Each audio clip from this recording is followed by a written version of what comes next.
Bien, estamos con Adriana Tudela. Ella es directora de medios del diario digital Altavoz. Es una joven abogada que se ha graduado hace muy pocos días, se ha titulado hace muy pocos días y ha escrito un artículo muy interesante que quisiéramos comentar, Adriana. Hay una campaña en favor del aborto cuando existe una violación de por medio. Así es. Y tú has escrito un artículo que sin duda ha sido retuiteado, reposteado, viralizado en las redes sociales. De hecho, estás acá porque mi hija Micaela, de 16 años, me lo comentó, mi hija María Pía, de 20 también, y me dijo, ella, ¿no?, como una especie de ícono, porque habían leído tu artículo. Entonces, la pregunta que quiero hacerte es, ¿cuál es tu posición con respecto a este tema? Bueno, yo en el artículo planteo que este proyecto de ley, que es una iniciativa ciudadana en realidad, que propone despenalizar el aborto en caso de violaciones sexuales, de inseminación artificial o de implantación de óvulos no consentidos, lo que en realidad busca es legalizar el aborto en general, ya que ellos no proponen a la hora de pedir esta excepción cuál sería el procedimiento a seguir en caso de que una persona haya sido violada, sino que señalan que bastaría con que la mujer alegue que ha sido víctima de una violación para que proceda esta excepción al delito, ¿no? Con lo cual quedaría una puerta abierta para cualquier tipo o el mal uso de una ley como esta. Pero lo que ellos señalan es que lo que se busca es que haya una libertad para poder, digamos, decidir.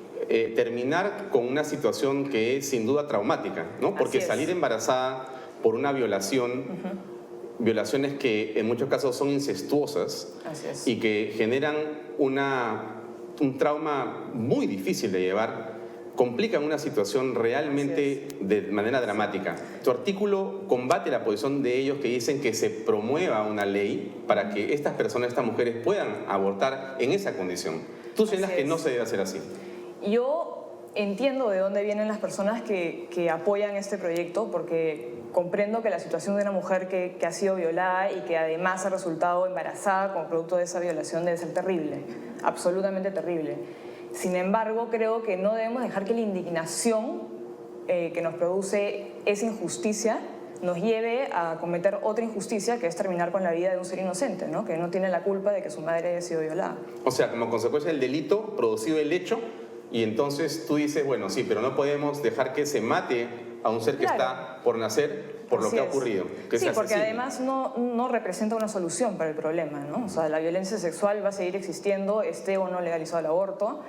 Abortar no va a hacer que la mujer sea desviolada, no va a ser un desincentivo para los violadores. O sea, no hay una relación de causalidad entre legalizar el aborto y que termine la violencia sexual contra las mujeres. No hay una prueba de que eso sea así, de que vaya a funcionar. En otros países esto podría decirse que ha funcionado. El argumento es de que en el Perú existe posiblemente uno de los índices más altos de violaciones. En el proyecto se señala que somos uno de los países en Latinoamérica con uno de los índices más altos de violencia sexual. Entonces podríamos decir, bueno, pero una situación excepcional como la del Perú, por lo tanto, podría permitirse esto. ¿Por qué no? Porque estamos hablando de vidas humanas. Creo que, bueno, en el Perú existe una excepción en el caso del aborto, o sea, el cual es no penalizado cuando existe un peligro para la vida de la madre. Sin embargo, creo que en este caso no estamos hablando de dos bienes que son de la misma jerarquía. En la excepción que actualmente existe, estamos hablando de una vida versus otra vida.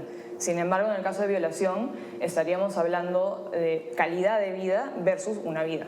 Y creo que, jerárquicamente hablando, la vida está por encima de la calidad de vida que aporta la madre, ¿no? Y tú, cuando has puesto este artículo en las redes sociales a través de Altavoz, ¿cuál ha sido la reacción que has sentido de los ciudadanos que han leído tu artículo? ¿Te han combatido?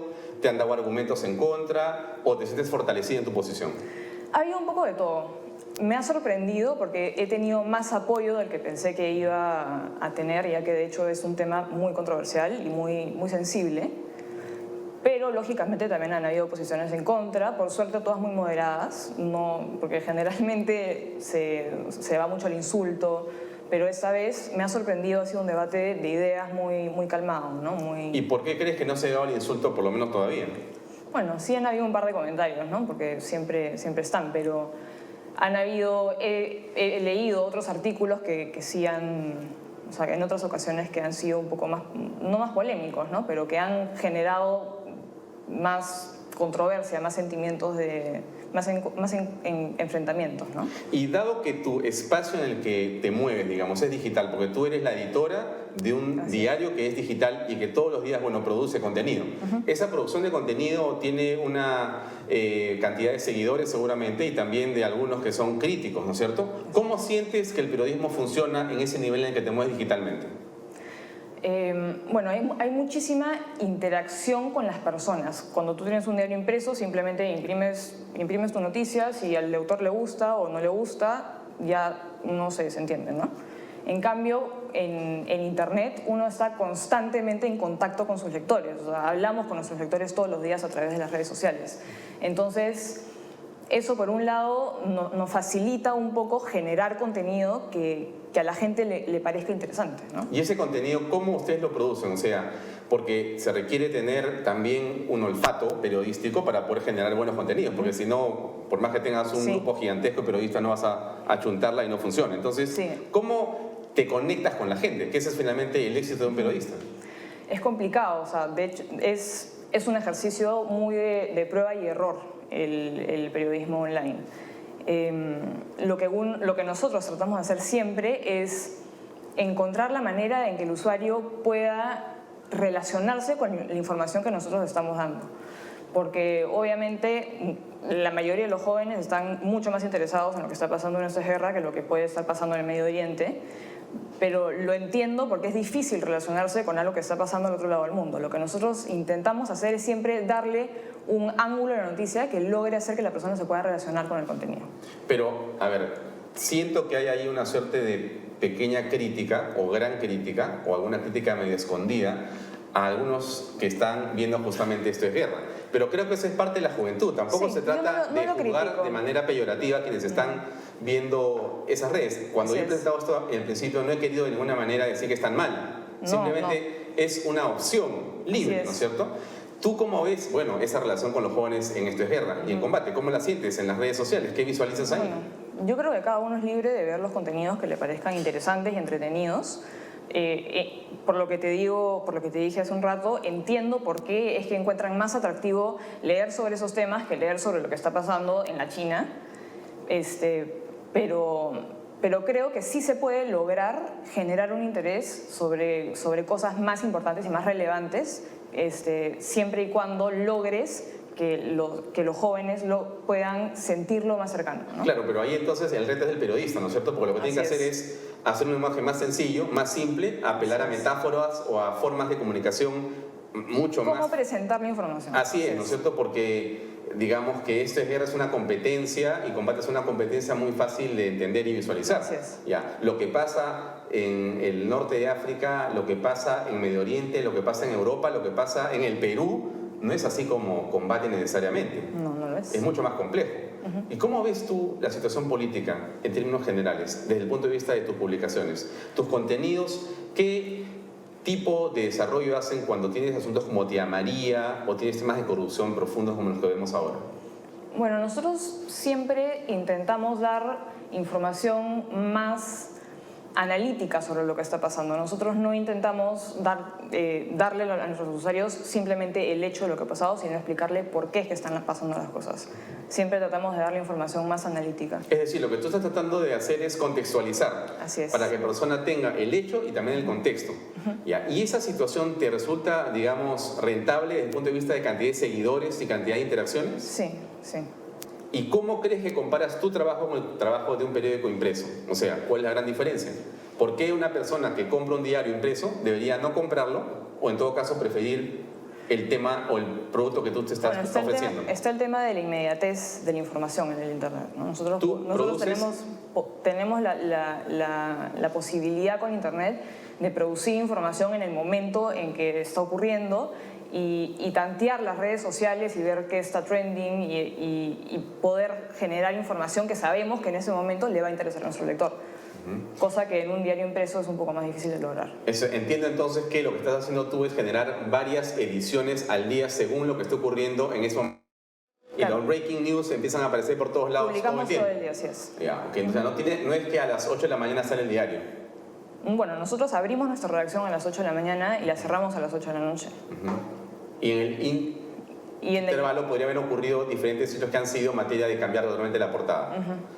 ¿Y cómo ves a la gente participando en el proceso político hoy día, los jóvenes y en las redes sociales? ¿Qué visualizas ahí?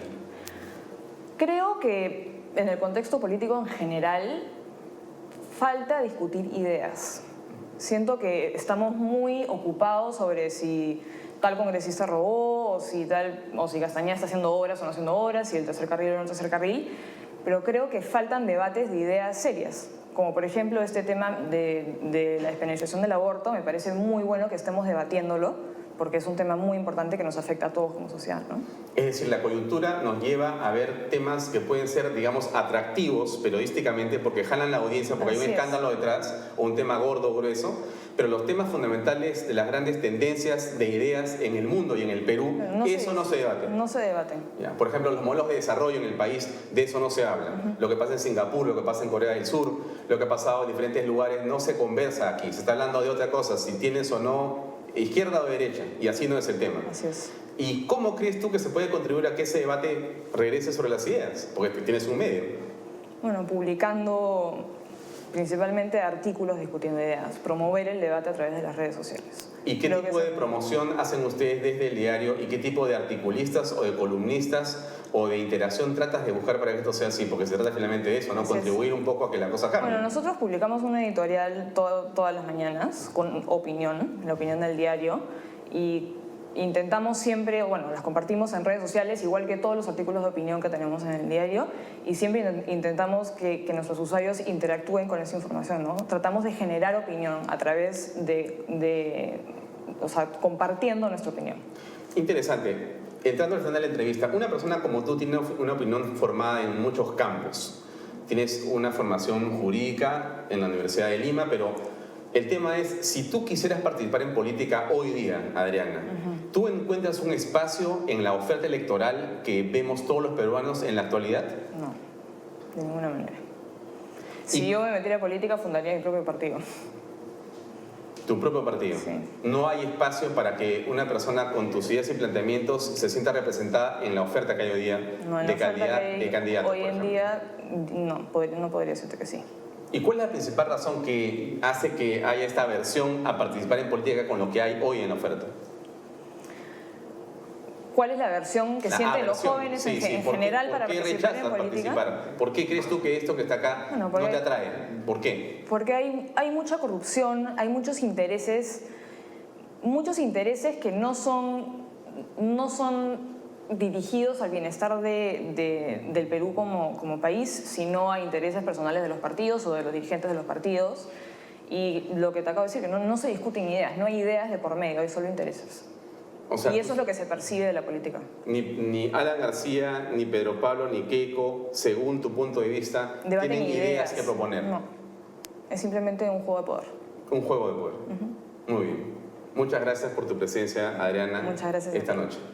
Bien, amigos, vamos a una pausa comercial y continuamos en Redes y Poder.